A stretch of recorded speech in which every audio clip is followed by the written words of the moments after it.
हे आहे DS news network. आपण पाहत आहात आपली बातमी आपला आवाज.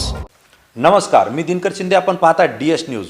तुमचं मत माझं मत मध्ये आपलं स्वागत. मित्रांनो, आपण DS न्यूजला सबस्क्राईब केलं नसेल तर आपण तात्काळ सबस्क्राईब करा. नवीन विषय, नवीन माहिती आपण एकमेकांशी शेअर करू.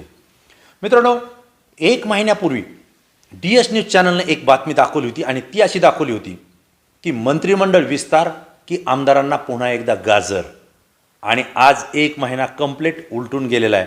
मित्रांनो, आपण त्यावेळेस पण सांगितलं होतं की महाराष्ट्र राज्यातला भारतीय जनता पार्टी आणि एकनाथ शिंदे गटानं जो शपथविधी घेतलाय, जे मंत्रिमंडळ स्थापन केलंय, आता मंत्रिमंडळाचा विस्तार करणार असं ते सांगत होते. आणि गेल्या 1 महिनाभरापूर्वीच मंत्रिमंडळाचा विस्तार करू असं देवेंद्र फडणवीस आणि एकनाथ शिंदे यांनी दिल्लीवरची चक्कर झाल्यानंतर जाहीर केलं होतं. परंतु त्याच वेळेस आपण DS न्यूजनं बातमी दाखवली होती, माहिती आपल्यापर्यंत दिली होती. ती अशी दिली होती की केंद्र सरकारमध्ये केंद्रीय मंत्रिमंडळाचा जोपर्यंत विस्तार होत नाही तोपर्यंत राज्याचा विस्तार होणार नाही, असं आपण स्पष्टपणे त्यावेळेस सांगितलं होतं. मित्रांनो, आजही केंद्रीय मंत्रिमंडळाचा विस्तार झालेला नाही आणि त्यामुळे महाराष्ट्रातलाही विस्तार त्या ठिकाणी होत नाही.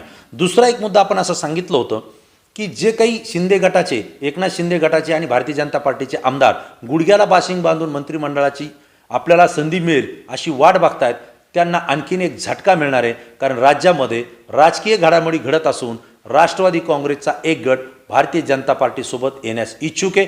कदाचित ते कधी प्रवेश करतील आणि त्यानंतरच मंत्रिमंडळाचा विस्तार होईल असं सुद्धा DS न्यूजनं सांगितलं होतं. मित्रांनो, DS न्यूज खात्रीशीर त्या ठिकाणी माहिती आपल्यापर्यंत देण्याचा प्रयत्न करतो, कारण आमचे प्रतिनिधी प्रत्येक ठिकाणी प्राधान्यानं आणि प्रामाणिकपणे काम करून ती माहिती त्या ठिकाणी आपल्यापर्यंत पोहोचविण्यासाठी ती जमा करतात आणि आम्ही तुमच्यापर्यंत ती मांडतो. मित्रांनो, राष्ट्रवादी काँग्रेसचे अजित पवार हे भारतीय जनता पार्टी आणि एकनाथ शिंदे यांच्यासोबत येत्या 15 दिवसात जातील आणि ते मंत्रिमंडळामध्ये सहभागी होतील अशी बातमी ज्यावेळेस DS न्यूजनं दाखवली त्यावेळेस अनेकांनी त्यावर आक्षेप घेतला आणि अजित पवार हे राष्ट्रवादी काँग्रेसमधून बाहेर पडू शकत नाही किंवा शरद पवारांना ते सोडू शकत नाही अशा पद्धतीच्या अनेक प्रेक्षकांनी फोन लावून प्रतिक्रिया आमच्यापर्यंत दिल्या होत्या. परंतु योग असा, आपण तरी 15 दिवसाच्या आत प्रवेश होईल असं सांगितलं होतं, परंतु 2 दिवसानंतर अजित पवार यांनी आपल्या सहकाऱ्यांसह मंत्रिमंडळात सहभागी होऊन मंत्रिपदाची शपथ घेतली आणि आपण दिलेली माहिती खरी ठरली. सांगण्याचं तात्पर्य हेच मित्रांनो की आता सुद्धा एकनाथ शिंदे गट आणि भाजपाचे काही आमदार हे मंत्रिमंडळामध्ये आपल्याला संधी मिळेल अशी अपेक्षा करून होते. अनेकांनी तर आपले कोटसुद्धा शिवून ठेवले होते, कारण अनेकांनी कोट घेतले होते, काहींनी नेहरू शर्ट घेतले होते, काहींनी जॉकेटसुद्धा खरेदी करून ठेवले होते. मित्रांनी आणि पाहुण्यारावळ्यांना सुद्धा सांगितलं होतं की आता विस्तार आहे आणि मला संधी त्या ठिकाणी मिळते आणि त्यांना शब्दसुद्धा तसा मिळाला होता, त्यामुळे विश्वाससुद्धा तसाच वाटला. परंतु झालं असं की एकनाथ शिंदे आणि देवेंद्र फडणवीस यांच्या मंत्रिमंडळामध्ये अजित पवार यांची एंट्री झाली आणि अनेक जण खडबडले, गडबडले. आज अजित पवारांसोबत 9 जणांनी, राष्ट्रवादी काँग्रेसच्या 9 आमदारांनी त्या ठिकाणी शपथ घेतली आणि मंत्रिमंडळातील 9 मंत्रिपदं हे आता शिंदे आणि फडणवीस गटातले त्या ठिकाणी कमी झालेले आहेत. आता मात्र 9 जण मंत्रिपद कमी झालेत. आता आपल्याला मंत्रिपद मिळेल का नाही ह्या अपेक्षेनं आहेत. म्हणून पुन्हा बैठकावर बैठका मुख्यमंत्री एकनाथ शिंदे आणि उपमुख्यमंत्री देवेंद्र फडणवीस हे आपल्या सहकाऱ्यांच्या, आपल्या मित्रांच्या, आपल्या आमदारांच्या घेत आहेत आणि त्यांना विश्वास देत आहेत की थांबा, आता मंत्रिमंडळ विस्तार होईल. पण आता संधी कुणाला मिळेल हा प्रश्न आहे आणि म्हणून आपण सांगितलेली 1 महिन्यापूर्वीची बातमी खरी ठरली, कारण त्या आमदारांना मंत्रिमंडळ विस्ताराचं केवळ गाजर दाखवण्यात आलं हे आता उघडकीस झालेलं आहे. मित्रांनो, आता सुद्धा मंत्रिपदाला कुणाला संधी मिळते यासाठी 2 आमदारांमध्ये शिंदे गटाच्या हमरी-तुमरी आणि मारामारी झाल्याची चर्चा ही आपण सगळ्यांनी ऐकलेली आहे. परंतु आता एक पर्याय अजित पवार यांनी काढलेला आहे, कारण ते राजकारणातले जाणते, कूटनीती करतायत. शरद पवारांना त्यांनी अंधारात ठेवून पक्ष फोडून सत्तेमध्ये सहभाग घेतला आहे.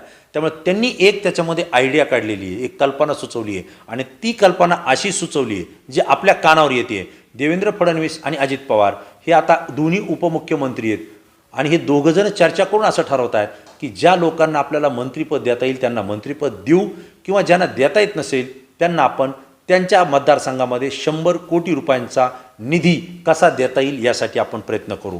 आणि म्हणून आमदारांसमोर आता पर्याय ठेवलेला आहे की आता 1च वर्ष राहिले विधानसभेची निवडणूक येण्यासाठी. मग 1 वर्षासाठी जर तुम्हाला मंत्रिपद व्हायचं आहे का तुम्ही ठरवा, नसतात तुमच्या मतदारसंघात 100 कोटी रुपयांचे विकास निधी आम्ही देतोय तो घ्यायचा का तो ठरवा. आता खरोखर आमदारसुद्धा बुचकळ्यात पडलेत, संभ्रमात पडलेत, करायचं काय.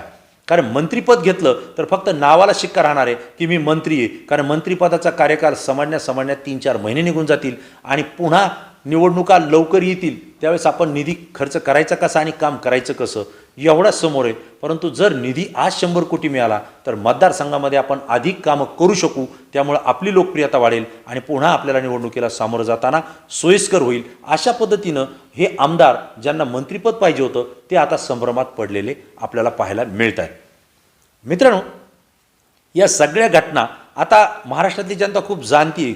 मी आता अनेकांचे लाईक आणि कॉमेंट्स पाहतो. कॉमेंट्समध्ये तुम्ही खूप चांगल्या प्रतिक्रिया देत आहेत. अनेक विषय आम्हालासुद्धा तुम्ही सुचवतायत आणि याच्यामध्ये एक लक्षात येत आहे की आता एकनाथ शिंदे गटाला मंत्रिमंडळामध्ये पुन्हा विस्तारामध्ये जर स्थान द्यायचं असेल तर कुणाला द्यायचं हा प्रश्न वेगळा आहे.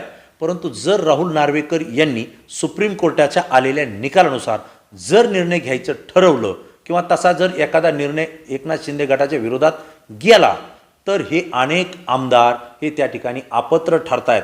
अनेक नाही, जवळपास 16 आमदारांसोबत 40 आमदार हे येणाऱ्या काळात अपात्र ठरतील. आणि जर हे अपात्र ठरले तर मग ह्यांना मंत्रिपद देऊन करायचं काय. पुन्हा सरकारवर नाचक्की येऊ शकते असा सुद्धा एक मतप्रवाह या ठिकाणी चालला आहे. दुसरा असा आहे की अजित पवार यांचा गट जरी भारतीय जनता पार्टीसोबत आला तरी त्यांच्याही आमदारावर बडतर्फीची अपात्रतेची कारवाई ही राष्ट्रवादी काँग्रेस शरद पवार यांच्या गटाकडून करण्यात आलेली आहे, मागणी करण्यात आली आहे. उद्या त्यांच्याविषयी काय निर्णय होईल हा विषय पुन्हा चर्चेत आहेच. जर असं झालं तर मंत्रिमंडळामध्ये मंत्रिपदाची संधी देऊन सुद्धा काही उपयोग होणार नाही असं देवेंद्र फडणवीस, एकनाथ शिंदे आणि अजित पवार हे आपल्या आपल्या गटाच्या आमदारांना सांगून त्यांची समजूत काढण्याचा प्रयत्न करतात. म्हणजेच एकंदरीत की मंत्रिपदाच्या रेसमध्ये जे आहेत त्या शर्यतीमध्ये जे आहेत त्या शर्यतीतले अनेक खेळाडू कमी करण्याचा प्रयत्न करतायत आणि जे कमी झाले त्यांना 100 कोटी रुपयांचा फंड निधी हा तुमच्या मतदारसंघासाठी विकासासाठी देऊ असा शब्दसुद्धा देण्याचा प्रयत्न त्या ठिकाणी या तिघांकडून होतोय ही आपल्याला या ठिकाणी सूत्रांकडून माहिती कळते.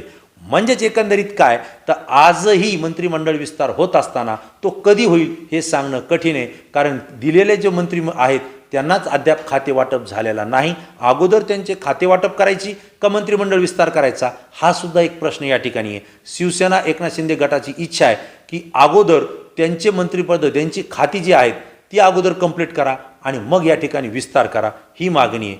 आणि राष्ट्रवादी काँग्रेसकडून सुद्धा अशाच पद्धतीची मागणी त्या ठिकाणी येते. म्हणून मित्रांनो, आता विस्तार होईल का न होईल हे सांगता येत नाही. पण यातल्या अनेक आमदारांना मंत्रिमंडळ विस्ताराचं गाजरच दाखवल्या गेले आणि अजूनही गाजर दाखवल्याच जातंय. यावर आता DS न्यूज ठाम झालंय आणि मला वाटतं आपण सुद्धा याविषयी ठाम झाला आहे. आणि म्हणून हा विषय हा महत्त्वाचा मुद्दा आपल्यासोबत मला शेअर करा वाटला.